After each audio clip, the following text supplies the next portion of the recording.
Assalamualaikum warahmatullahi wabarakatuh. Perkenalkan, nama saya Anjali Asri dengan NIM 2103-42. Di sini saya akan menjelaskan materi asesmen berbasis komputer tentang gejala kuantum.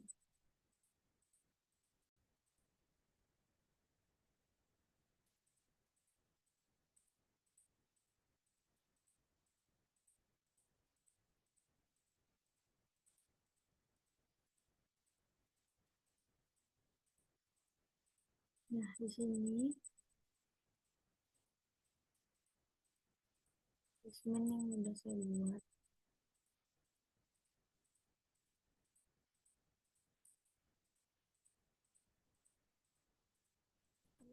Home.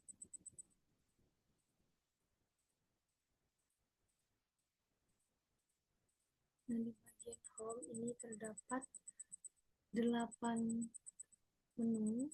Yang pertama ada kata pengantar, deskripsi asesmen, petunjuk penggunaan, CP dan TP, pertemuan 1, pertemuan 2, rubrik penilaian, dan yang terakhir adalah identitas penyusun yang bermateri pada gejala kuantum. Nah, yang pertama kita buka untuk kata pengantar. Nah, di bagian kata pengantar itu terdapat penjelasan, bersyukur, terus dapat nama penulis yang telah saya buat, terus kemudian bisa next bisa ke deskripsi asesmen, kalau back itu akan ke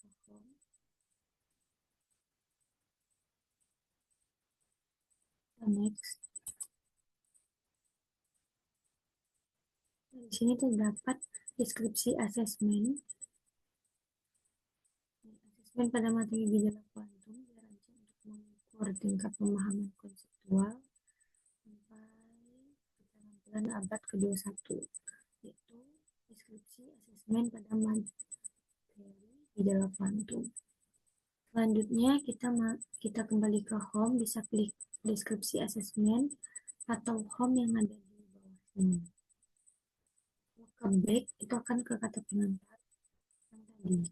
Maka kita klik yang ada di sini. Nah, maka akan kembali ke halaman home.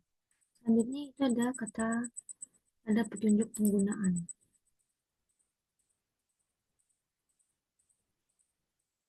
Nah, ini merupakan petunjuk penggunaan yang telah saya buat untuk menjawab pertanyaan pada pertemuan 1 ataupun pertemuan 2 yang terdiri dari 10 petunjuk penggunaan nantinya.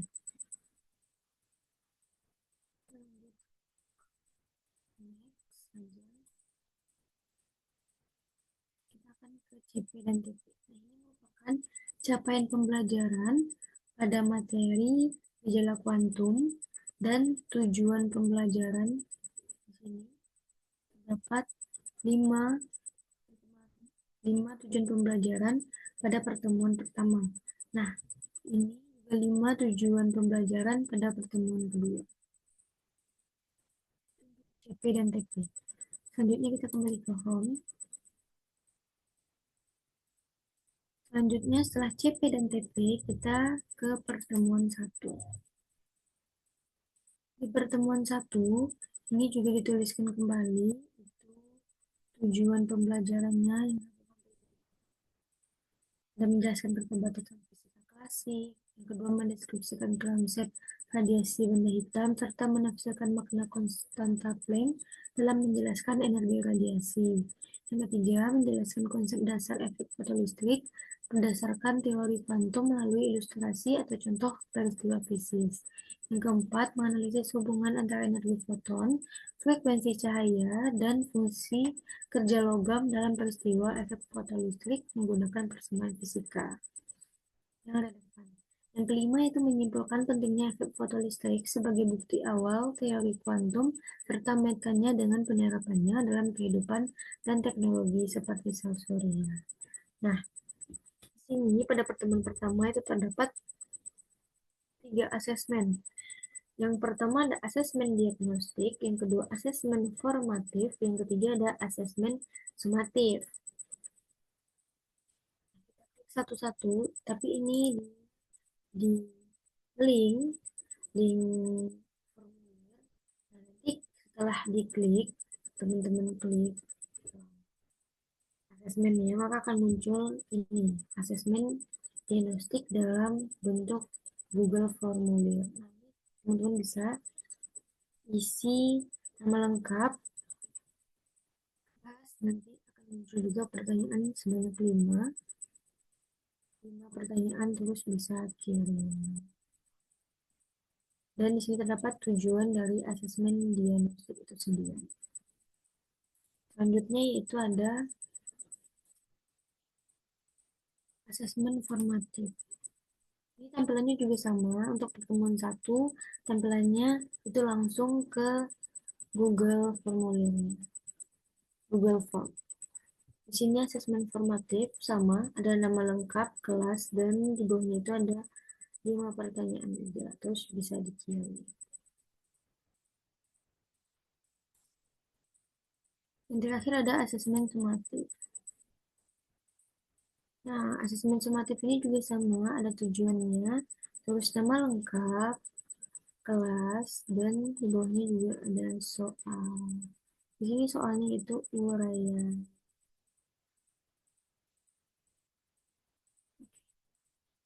Selanjutnya kita masuk, ini udah selesai pertemuan 1, kita kembali ke home, kita pilih yang di bawah ini. Tadi kita udah pakai di atas, kan kita pakai di bawah.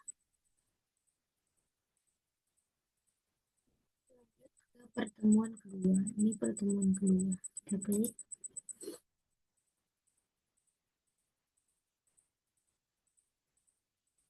Ini pertemuan kedua.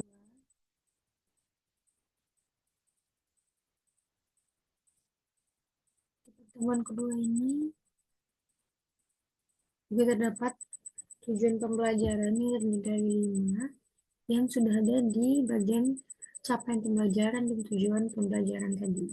Tetapi di sini dimunculkan kembali untuk masing-masing pertemuan. Nah, di pertemuan 1 tadi itu kita langsung ke link Google Form-nya. Sekarang kita tidak langsung ke Google Form yang berbeda. Sekarang kita coba, ini ada asesmen diagnostik, asesmen formatif, dan asesmen sumatif. Sama seperti yang tadi, gambarnya juga sama. Kita coba klik. Nah, nanti akan muncul di halaman yang sama juga seperti yang tadi. Nah, di sini asesmen diagnostik untuk pertemuan kedua itu aku langsung cantumin di asesmennya. Di sini teman-teman bisa langsung dicobain. Nanti juga ada kirim seperti yang tadi. Di sini juga ada tujuannya seperti tadi, nama lengkap. Oh, di sini ada email, nama lengkap, kelas, terus di bawahnya ada soal. Nah, selanjutnya kita next saja. Ini masuk ke asesmen yang kedua, yaitu asesmen formatif. Nah, di sini bentuknya juga sama, aku samain untuk untuk semua pertemuan kedua. Seperti pertemuan satu tadi, itu semuanya ada di link Google Form, sedangkan yang kedua ini semuanya aku masukin ke asesmen ini. Nah, di sini ada asesmen formatif, ada tujuannya juga. Ini di sini kayak tadi, nih, nama lengkap juga, kelas, terus nanti di akhir setelah diisi semua itu akan bisa dikirim juga. Selanjutnya kita next saja kembali. Nah, ini asesmen yang ketiga, yaitu asesmen sumatif. Nah, di asesmen sumatif ini juga terdapat tujuannya. Ini bisa enggak, terus ada nama lengkap, kelas, dan ini soalnya juga 5, nanti teman-teman juga bisa kirim seperti yang tadi. Jadi udah, kita kembali ke home, kita klik yang ada di asesmen sumatif ini aja, nanti akan kembali ke home, atau bisa klik bagian sini yang ada bacaan home.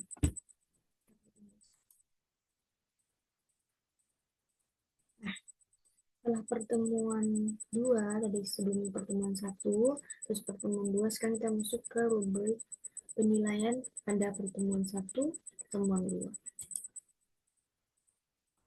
Ini rubrik penilaian. Nah, di rubrik penilaian ini aku buatnya yaitu ada bagian satu dan bagian dua. Ini sama yang ada next-nya. Ini bagian satu, aku klik. Nah, bagian satu. Nah, ini bentuk rubrik penilaian yang dibuat untuk asesmen diagnostik, formatif, dan sumatif pada pertemuan satu tadi, yang Google Form-nya itu ada di link.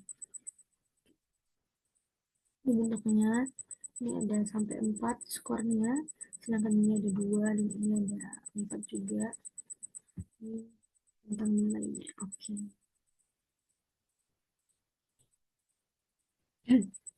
Ini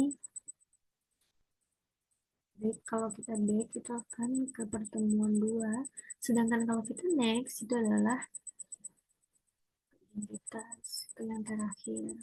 Nah, kita klik saja bagian home kembali.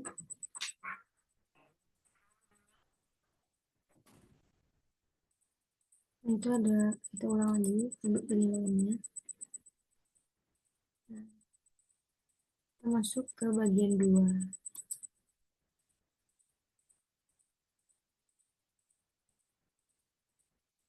Nah, di bagian 2 ini aku buatnya itu versi Google Drive. Nah, kalau di laptop itu bentuknya kayak gini ya.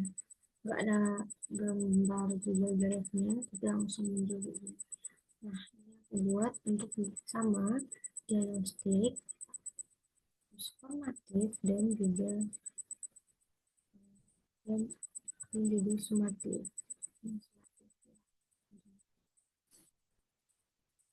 Nah, di sini terdapat, karena ini soalnya ada pilihan ganda dan uraian singkat, jadi rubriknya ada 2. Setelah itu kita kembali lagi ke home. Setelah rubrik penilaian, yang terakhir itu ada identitas penyusun. Identitas penyusun. Dan nama, NIM, prodi, dan mata kuliah yang diampuskan. Itu sesuai berbasis komputer. Yang aku jelaskan tadi ada nama, prodi, dan mata kuliah. Kita home. Nah, itulah 8 materi atau penjelasan dari materi gejala kuantum, yang dimana dia dapat pengantar, deskripsi asesmen, terus petunjuk penggunaan juga, CP dan TP, terus pertemuan satunya ada asesmen diagnostik, formatif, dan sumatif, sama dengan untuk pertemuan kedua. Cuman bedanya ya, di pertemuan pertama itu langsung ke Google Form, sedangkan pertemuan kedua itu bisa dilakukan atau dikerjakan di asesmen ini. Terus yang selanjutnya itu ada audit penilaian yang ada pada bagian 1 dan bagian 2, dan terakhir ada identitas penyusun. Mungkin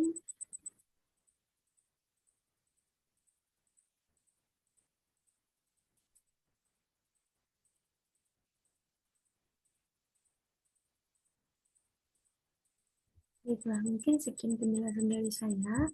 Jika ada salah kata dan lainnya, begitu oleh Daya. Assalamualaikum warahmatullahi wabarakatuh.